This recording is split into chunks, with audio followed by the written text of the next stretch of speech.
Hey, what's going on, guys? Pineapple Swears. I'm going to be showing you guys the best squad skills in Suicide Squad Kill the Justice League. If you like what you see, please consider liking and subscribing. And a little bit of a disclaimer, before you really start investing into squad skills in Suicide Squad Kill the Justice League, I would recommend that you have all 8 characters to level 30 to give yourself the best experience and the best chance when it comes to the squad skills, since it can be a little overly complicated and overwhelming for new players. But if you're playing through the story or haven't really gotten all of your characters to max level, then I really wouldn't stress about squad skills. But if you're in a position where I have all my characters leveled up, or I want to use some points and I don't know what to spend them on, I'm going to be showing you guys what I like to use my points on.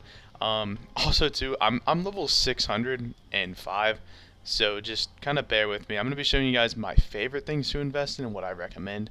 Um, First is obviously experience points earned.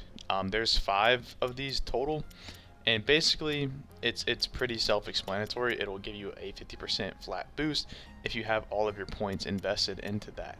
50% experience boost is pretty useful in this game, especially if you're doing high incursions, and it'll help you level up fast to basically get more and more squad points and also level up your squad. So I would recommend putting all of your points when you first get started with the squad skills on up close and personal, just to get that XP gained.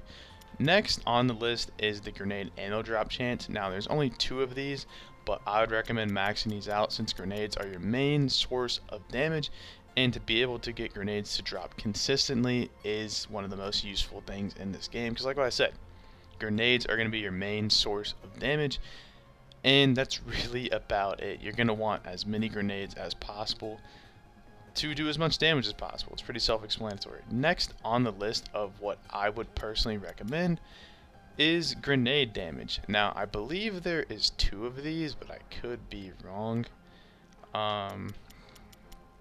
Yeah, so if you have this maxed out, you get a 30% chance, or 30% boost to basically grenades. Grenades, like what I said, are your main source of damage, and you're really going to want to invest a lot of points into that to do as much damage as possible. Next on the list is any of the infusions. The infusions are extremely useful, like the plus 1% damage to Green Lantern and Green Lantern infused enemies. This also applies to boss fights. So Green Lantern, for example, is like the season 3 boss and will probably most likely be the season 4 boss. Same thing with the Flash. He's a season 2 boss, season 1 boss, season 0 boss. So investing into stuff like this can definitely help you take down bosses a lot faster, like the Brainiac infused versions of the Justice League. And although I don't have all of my points invested down here, trust me, it is what you want to invest in, since it is also really, really good, and it applies to the infused enemies as well. And getting a 1% flat rate is extremely useful in my opinion, and can be pretty helpful. Like with the Flash, I have over 40% just to him entirely, since obviously we all know those infused enemies can be pretty annoying. Next on the list is we have a couple things. We have damage to grunt enemies, damage to brute enemies, and then damage at 50 combo and higher.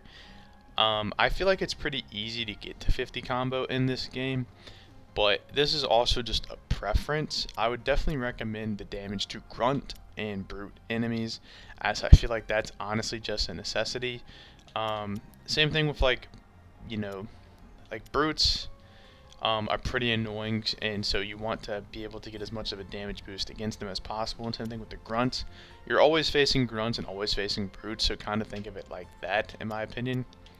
And then next on the list is critical hit chance and then critical hit damage. The more critical hit damage, the better, and the more critical hit chance, the better. Honestly, though, too, I know a lot of people are probably going to invest in a weapon damage. Since weapons just don't do a lot of damage in Suicide Squad Kill the Justice League, I personally wouldn't recommend that, and I would view that it is a waste of time and a waste of points, but that's just me. Same thing with the affliction bonuses. You can get some pretty nice affliction bonuses just from altering your loadout. Some of them could be pretty good, maybe like Burn and Crazed, but I wouldn't recommend Frozen and Electrified. But moving down the list, because there's a lot. When you scroll through this, you're like, dang, there is so many. What do I invest in? That's really about it. Like we have some more 50 combo right here, which I might honestly switch to, or even Crazed, or some more Batman infused enemies. Like right here, I have Shield Harvest damage at 10%. But yeah, that's really about it. What you're really going to want to invest in is damage to brute enemies, damage to grunt, or number one is going to be XP. Number two is going to be grenades.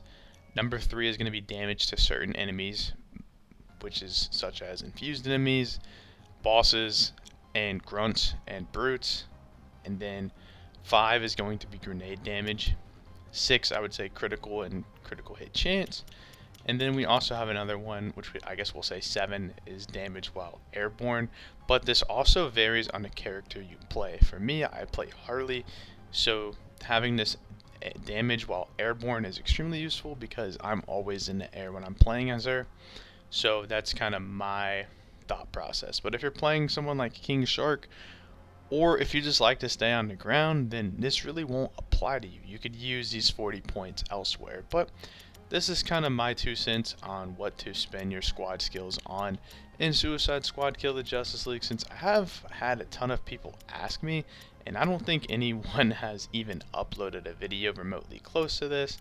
Or someone like me who is such a high level, I can give an in-depth explanation of why I like certain skills and why I don't like certain skills, since I have played the game since day one, so I feel like I have a general understanding of what I'm talking about.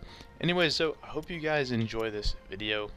As always, feel free to like, comment, and subscribe, as it helps me out tremendously. We are slowly pushing towards the road to 3K. Anyways, so this is Pineapple Sway. Peace out.